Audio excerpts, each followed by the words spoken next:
벌써 연말이 되었습니다.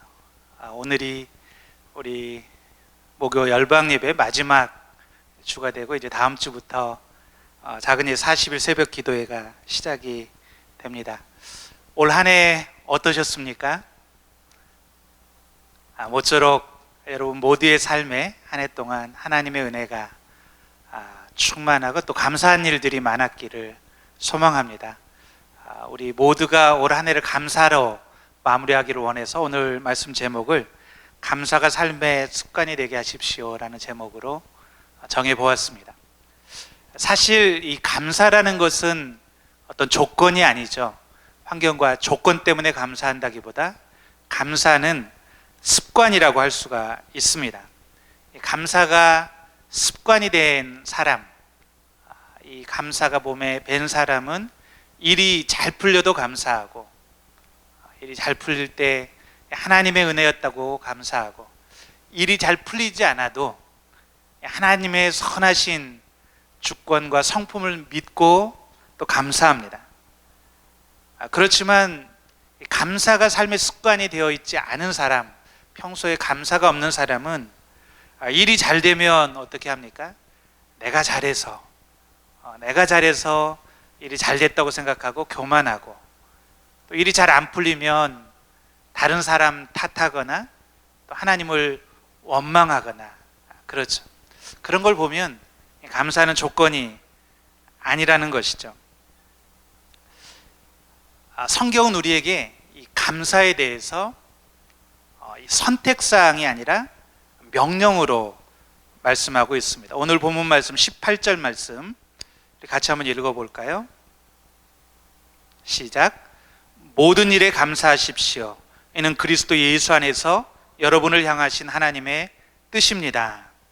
여기 보면 모든 일에 감사하십시오 말씀하고, 이는 그리스도 예수 안에서 여러분을 향하신 하나님의 뜻이라고 말하죠. 하나님의 뜻이라는 말은 우리가 해도 되고 말아도 되는 것이 아니라 반드시 순종해야 될 하나님의 명령이라는 의미입니다.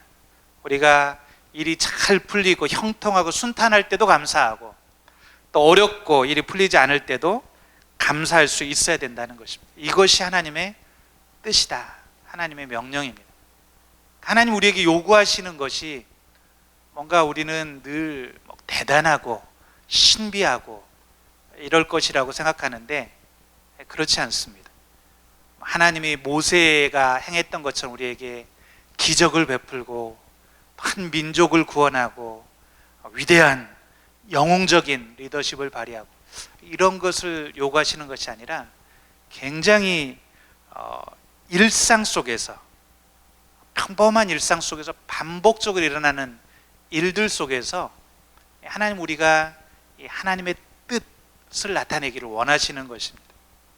하나님 우리의 연약함을 아시는데 우리가 할 수 없는 것을 요구하시는 것도 아니고, 그러한 것들을 통해서 영광받기 원하시는 것도 아니라는 거죠. 오늘 말씀을 통해서 보면 굉장히 단순하죠. 하나님의 뜻은 우리의 습관을 변화시키라는 것입니다. 늘 원망하고 불평하고 탓하는 삶에서 감사하는 삶으로 우리의 삶의 태도와 습관을 변화시키는 것, 그것이 바로 하나님의 뜻이고 우리를 향한 요청입니다. 이게 되지 않기 때문에 우리는 부정적이 될 때가 많죠. 어떤 분들을 보면 입만 열면 불평하고 원망하고 짜증내는 그런 경우들이 있지요. 받은 은혜는 쉽게 잊어버리고 받은 은혜에 대해서는 얘기하지 않는데 늘 부족한 것, 그리고 본인이 손해본 것에 대해서는 불평합니다. 제가 언젠가 어느 성도님을 신방한 적이 있었습니다. 굉장히 안타까웠습니다. 거의 우울증에 걸리셔서 의욕을 거의 잃어버리셨어요.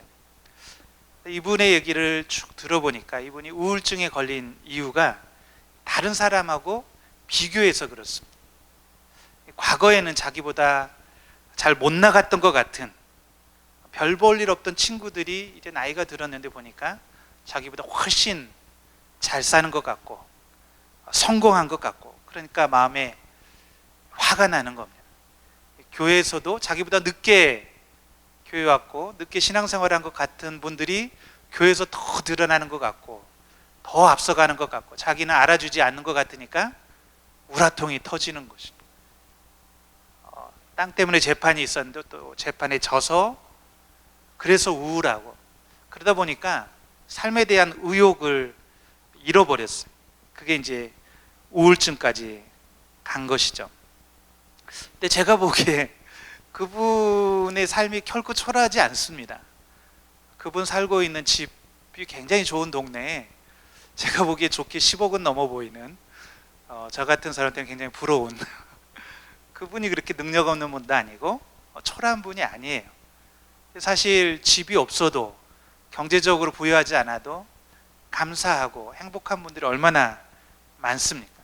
근데 다른 사람하고 비교하다가 스스로 초라하게 느끼고 의욕을 잃어버리고 그리고 열등감 때문에 우울증까지 가게 된 것이죠. 여러분 다시 말씀드리지만 이 감사는 조건이 아니라 습관입니다. 우리의 삶의 습관에서 비롯되는 것입니다. 그렇다면 우리가 어떻게 이 감사가 우리의 삶의 습관이 되게 할 수 있을까요? 첫 번째는 과거에 우리가 받은 하나님의 은혜를 기억하는 훈련을 통해서 감사가 우리의 삶의 습관이 되게 할 수 있습니다. 하나님의 은혜를 의식적으로 기억하는 것. 사실 감사를 억지로 한다고 해서 되는 것은 아니죠. 우리의 본성은 사실은 불평하고 원망하고 비교하고 이게 훨씬 더 쉽습니다. 이건 노력하지 않아도 되는 것이죠. 그렇지만 우리가 의식적으로 노력해야 되는 것, 훈련해야 되는 것, 그것은 우리가 받은 은혜를 기억하는 것입니다. 이스라엘 백성들을 생각해 보십시오. 이스라엘 백성들 얼마나 큰 구원의 은혜를 경험했습니까? 그런데 광야에서 40년 지내는 동안 그들은 반복적으로 조그만 어려움만 만나도 반복적으로 불평하고 원망하고 탓합니다. 그게 몸에 배어 있어요. 그러니까 감사가 습관화되어 있지 않으니까 조그만 어려움 앞에서도 그렇게 반응하는 것이죠. 그러니까 하나님이 40년을 훈련시키시지 않습니다. 어떻게 훈련시키십니까? 만나와 메추라기로 매일 나가서 일용할 양식을 거두게 하세요. 매일 기억하게 하시는 거예요. 우리가 먹는 것, 마시는 것, 이것 하나도 하나님의 은혜구나, 하나님이 주시는 거구나 기억하게 하시는 것이죠. 매일 하나님 앞에 제사를 드리게 하세요. 매일 감사의 제사를 드리게 하고 또 말씀을 주시고 십계명을 주시고, 그래서 그들을 구원하신 하나님이 어떤 분이신지, 어떤 일을 행하셨는지, 그들을 가나안 땅으로 인도하여 드리시는 그 하나님이 어떤 분이신지 기억하라는 거예요. 그들이 그 하나님의 은혜 안에 있고 수없이 하나님 은혜를 베풀고 계시는 하나님이시라는 것을 기억하라는 것입니다.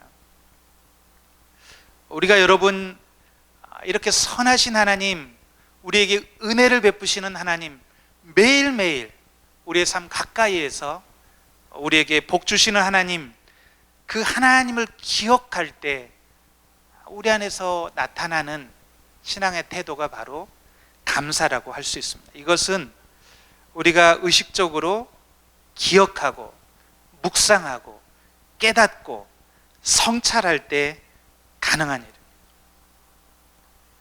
제가 지난 월요일에 제 아내랑 수유리에 있는 영락기도원을 오래간만에 방문했습니다. 이 영락기도원은 저에게는 참 특별한 장소입니다. 제가 93년도에 군을 제대하고 제가 이제 수유리에 있는 교회를 출석했는데 그 청년부에서 그 청년부 제 아내도 만났는데 저희 청년들 몇 명이 저희 소그룹에서 그때 결정을 했어요. 우리가 일주일에 한 번 금요일마다 기도원에 올라가서 철야를 하자 결정을 했어요. 그래서 수유리역 앞에서 마을버스가 다녔는데 이 마을버스를 타고 이제 영락기도원을 올라가면 다 그때 직장 다니는 사람들이 많았는데 직장에서 바로 퇴근을 그리 하는 거예요. 그래서 방을 하나 빌려놓고 각자 흩어져서도 기도하고 거기 집회도 참석하고 산기도도 하고 새벽 3시, 4시까지 기도하고 그래서 잠깐 자고 또 직장으로 출근하고. 근데 그때 받았던 은혜가 너무 큽니다. 그때 기도를 제가 배웠고, 그때 그 영락기도원에서 부르짖어 기도하고 산기도하고 같이 교제하고, 그러다가 제가 제 아내를 좋아하게 된 것도 그것인데, 제 아내에게 사랑에도 빠지고 그 영락기도는 그래서 저에게 너무나 따뜻한 곳이고 푸근한 것이고, 갈 때마다 은혜를 기억하게 하는 곳입니다. 여러분도 가보면 지금 건물이 다 바뀌었습니다. 옛날 건물에서. 근데 그곳에서 오래간만에 이제 가서 본당에 앉아서 기도를 하는데, 벌써 29년이 지났더라고요. 93년부터. 지난 그 시간들을 쭉 생각하는데 주마등처럼 이렇게 지나가는 거예요. 순간순간 내가 청년부 때, 또 그 교회에서 전도사로, 안산에 내려가서 이주민 사역할 때, 선교사로 있을 때, 오늘 이렇게 와서 목회자로 사역할 때, 이 모든 순간들이 지나가면서 참 연약하고 부족하고 죄인인데, 하나님께서 때마다 주셨던 은혜, 하나님께 함께 하셨던 은혜, 하나님 은혜 주셔서 아직도 나를 이렇게 사용하시는구나, 이걸 생각하니까 너무 마음이 감사하고 은혜가 기억이 나고 그랬습니다. 그래서 제가 이제 최근에 다시 이 노원구 쪽, 그곳 가까운 곳으로 이사를 했는데, 가능하면 월요일마다 좀 이곳에를 와야겠다. 우리가 사실은 어디서나 기도할 수 있는데 특별히 은혜의 자리가 있지 않습니까? 은혜의 시간과 자리가 있는데, 우리한테 그런 곳이 필요한 것 같아요. 하나님의 은혜를 기억하고, 그리고 시간과 장소를 구분해서 그렇게 하나님 앞에 나아가는 것이 필요한 것 같습니다. 우리가 돌아보면 우리가 은혜 찬양, 또 아까도 많은 찬양을 했던 것처럼 감사하지 않은 일이 어디 있습니까? 나의 나된 것, 지금까지 우리가 지낸 모든 것이 하나님의 은혜인데, 우리는 그것들을 잊어버리고 살 때가 너무 많다는 것이죠. 우리는 망각하기 때문에, 잊어버리기 때문에 감사하지 못합니다. 그래서 우리는 의식적으로 늘 작은 일들까지도 하나님께서 우리에게 베풀어 주신 은혜, 하나님께서 행하신 일들을 기억하고 묵상하고 성찰하고, 더 깊이 하나님을 묵상하면 이 선하신 하나님, 우리가 예수님 밖에 있을 때 어떤 사람들이었습니까? 예수님 없이 살 때, 죄의 종 되어서 세상에 살 때 어떤 모습이었습니까? 그때를 생각하면 지금 나 같은 사람이 선택받고 주님의 은혜 안에서 이런 구원의 은혜를 누리고 지금 주님과 동행하는 이런 삶을 살 수 있다는 것 자체가 은혜고, 또 매일매일 주님께서 베풀어 주시는 은혜들이 있는데, 이것들을 기억하는 것, 이런 훈련과 습관이 중요하죠. 우리가 최근에 감사 노트 많이 쓰지 않습니까? 제 아내도 열심히 쓰는 걸 본 적이 있었는데, 과거에 저도 보면 이렇게 감사를 적는 것도 굉장히 도움이 되더라고요.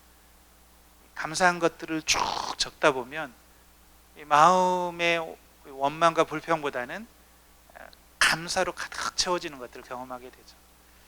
매일 우리가 묵상하는 것, 하나님 은혜를 기억하는 것, 이런 훈련들을 통해서 우리가 감사를 우리의 삶의 습관이 되게 할 수 있습니다. 두 번째는 현재 지금 우리가 하나님 안에서 누리고 있는 기쁨, 이 기쁨을 놓치지 않는 훈련, 이 기쁨을 계속해서 유지하는 훈련이 바로 감사가 우리의 삶의 습관이 되게 하는 훈련이라고 할 수 있습니다. 16절 우리 같이 한번 읽어보겠습니다. 암송해도 되고요. 하나, 둘. 항상 기뻐하십시오. 항상 기뻐하십시오. 항상 기뻐하라. 그런데 이게 이제 우리말 성경에 달라져 가지고 암송하는 게 부담스러운데, 항상 기뻐하십시오. 여러분, 이 감사가 뭐 억지로 되지는 아니죠. 근데 우리 안에 기쁨이 있으면 감사할 수 있습니다. 여기 보니까 항상 기뻐하십시오 그렇습니다. 그러니까 이 기쁨은 조건적인 기쁨이 아니라는 것이죠. 세상에서 많은 기쁨들은 조건적이지 않습니까? 모든 어떤 상황들이 좋고 잘 풀릴 때 우리는 기뻐하기도 하고, 또 기쁨을 만들어낸 기쁨들도 많습니다. 세상에서는 이런 오락을 통해서 억지로 인위적으로 만들어내는 기쁨도 있는데, 이런 기쁨들은 조건이 바뀌면 사라지는 기쁨입니다. 여기서는 항상 기뻐하십시오 라고 말하고 있습니다. 이거는 조건에 상관없이 기뻐하는 기쁨이죠. 이 기쁨의 근원은 하나님이십니다. 그러므로 이런 기쁨, 조건이 바뀌어도 변하지 않는 이런 기쁨은 우리가 하나님 안에 거할 때, 우리가 깊은 하나님의 임재 안에 거할 때 우리 안에서 솟아나는, 이건 억누를 수 없는 그런 감정인 것입니다. 하나님이 내 안에 충만히 거하실 때, 성령 충만함이 있을 때 솟아나는 기쁨이고 흘러 넘치는 기쁨입니다. 우리는 이 기쁨을 유지해야 됩니다. 사실 이 기쁨이 솟아나는 것을 방해하는 것들이 있죠. 세상의 염려와 근심, 죄, 이런 것들이 이 기쁨의 샘을, 우리 안에 있는 기쁨의 샘을 막아버립니다. 만약 우리 안에 기쁨이 없다, 내 삶에 기쁨이 없다, 의욕이 없다, 그러면 이 기쁨의 샘이 막혀 있는 것입니다. 우리는 만약 그런 상태에 있다면 뒤로 물러서서 우리의 영적인 상태를 돌아볼 필요가 있습니다. 점검해 볼 필요가 있습니다. 우리 시편 51장 10절에서 12절 말씀 한번 같이 읽어보겠습니다. 시작. 오 하나님이여, 내 속에 정결한 마음을 창조하소서. 내 안에 정직한 영을 새롭게 하소서. 주 앞에서 나를 쫓아내지 마시고 주의 성령을 내게서 걷어가지 마소서. 주의 구원의 기쁨을 내게 회복시켜 주시고 주의 자유로운 영으로 나를 붙들어 주소서. 아멘. 여기 보니까 주의 구원의 기쁨을 내게 회복시켜 주시고, 시편 기자도 이렇게 기도하고 있어요. 주의 구원의 기쁨을 내게 회복시켜 주시고 주의 자유로운 영으로 나를 붙들어 주소서. 하나님의 이 임재에서 떠나게 않게 해달라고 기도하는 것이죠. 다시 내 안에 정결한 마음을 창조해 달라고 기도하고 있습니다. 하나님의 임재를 방해하는 죄, 이 죄 문제를 해결해 달라고 기도하고 있는 것입니다. 저는 회개하고 있고 우슬초로 깨끗이 씻어달라고 기도하고 있고 정결한 마음을 달라고 부르짖어 기도하고 있는 것입니다. 하나님이 주신 기쁨을 맛본 사람들, 아까 말씀드린 대로 조건적인 기쁨이 아니라 우리 안에서 솟아나는 기쁨, 억누를 수 없는 기쁨, 하나님의 임재 안에서 누리는 기쁨을 맛본 사람들은 이 기쁨을 사모하고 목마를 수밖에 없습니다. 이 기쁨이 내 안에 사라졌다면, 없다면 우리는 이 기쁨을 더 사모해야 돼요. 이 기쁨에 목말라야 되고 주님 앞에 나아가서 이 기쁨을 회복시켜 달라고 기도해야 될 줄로 믿습니다. 왜냐하면 이 기쁨이야말로 그리스도 안에 있는 우리 기독교인들, 신앙생활하는 사람들의 특권이기 때문에 그렇습니다. 이것은 우리의 특권이에요. 그렇기 때문에 지금 현재 우리는 하나님과, 하나님의 임재 안에서 하나님과 동행하는 삶을 살기 위해서, 매일매일 동행하는 삶을 살기 위해서 노력해야 되고, 이 기쁨을 유지하기 위해서 노력해야 돼요. 이 기쁨이 우리 안에 충만하다면 자연히 감사의 말, 감사가 우리 입술에서 흘러나오게 되어 있습니다.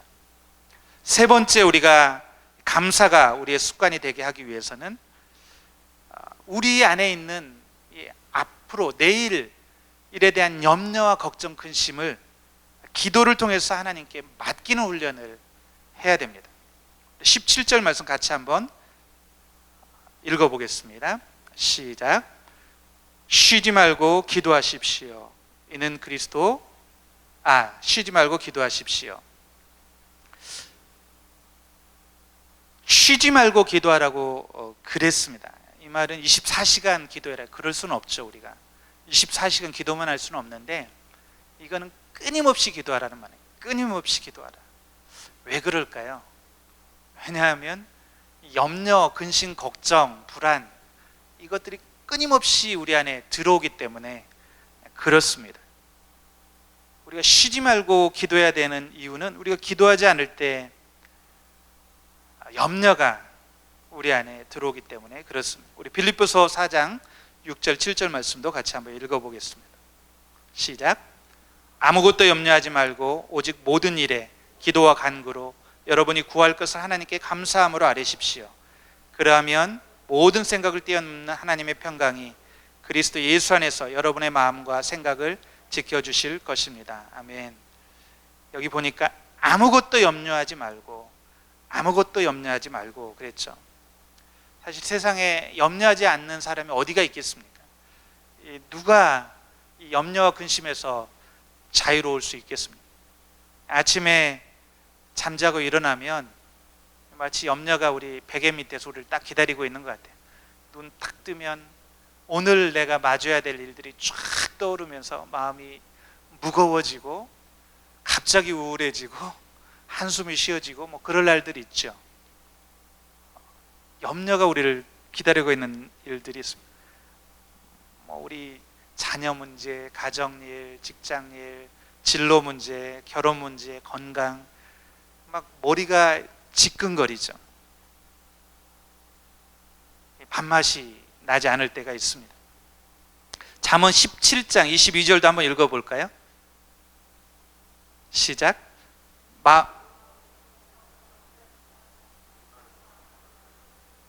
아멘. 예. 여기 보면 근심하는 마음, 염려하는 마음은 뼈를 마르게 한다고 그랬습니다. 스트레스죠, 스트레스. 이 스트레스가 만병의 근원이라고 그러지 않습니까? 오늘 저도 깜짝깜짝 놀랄 때가 이렇게 선교사님들이랑 이렇게 만날 때 흰머리가 왜 이렇게 많아졌어요? 이런 얘기를 할 때 제가 깜짝깜짝 놀랍니다. 저는 저를 못 보니까 근데 흰머리가 많이 늘었구나. 그럼 혼자 내가 무슨 걱정이 많았나? 스트레스가 많았나? 이런 생각이 드는데 이 마음의 근심은 뼈를 마르게 한다고 성경은 말하는데 이 염려와 근심을 이길 수 있는 비결이 뭔가? 빌립보서 4장에서 오직 모든 일에 기도와 간구로 여러분이 구할 것을 하나님께 감사함으로 아뢰십시오 그랬습니다. 염려하지 말고 오직 모든 일에 기도와 간구로 여러분이 구할 것을 하나님께 감사함으로 아뢰십시오. 그러니까 기도의 간구로 우리 마음에 있는 염려거리들을 계속 하나님께 내어 맡기는 훈련을 하라는 것이죠. 그리고 하나님께서 어떻게 일하시는지 보라는 것입니다. 성경은 반복해서 우리가 염려한다고 문제 해결되지 않는다고 말합니다. 예수님도 산상수훈에서 너희 중에 누가 염려함으로 그 키를 한 자나 더 할 수 있느냐라고 말합니다. 너희 중에 누가 염려한다고 키를 한 자나 더 할 수 있느냐? 염려하지 말아라. 하나님께 내어 맡기라. 대신에 하나님의 나라, 그의 의와 나라를 먼저 구하라고 말씀하십니다. 염려에 대한 해결책, 대안은 기도와 간구입니다. 여기 보니까 모든 일이라고 그랬어요. 그러니까 우리의 영적인 문제뿐만이 아니라 우리의 구체적인 문제들, 실제적인 문제들, 우리의 건강 문제, 결혼 문제, 자녀 문제, 직장 문제, 이런 실제적인 문제들에 대해서도 하나님께 다 맡겨드리라고 말하고 있습니다. 그러면 하나님의 평강이 우리의 생각을 가득 채우게 된다, 주장하게 된다라고 말합니다. 그러니까 우리가 하나님께 내어 맡길 때 하나님께서 우리 마음에 평강을 주신다라고 말하고 있습니다. 여기서 또 감사함으로 아뢰라고 그랬죠. 감사함으로. 그러니까 이 감사함으로 아뢰라는 말은 우리가 어떤 될까 말까 이런 마음이 아니라 하나님을 온전히 신뢰함으로, 믿음으로 하나님께 올려드리라는 것입니다. 우리가 이렇게 하나님 앞에 기도하는 삶을 통해서 우리가 감사로 우리의 삶을 채울 수 있습니다.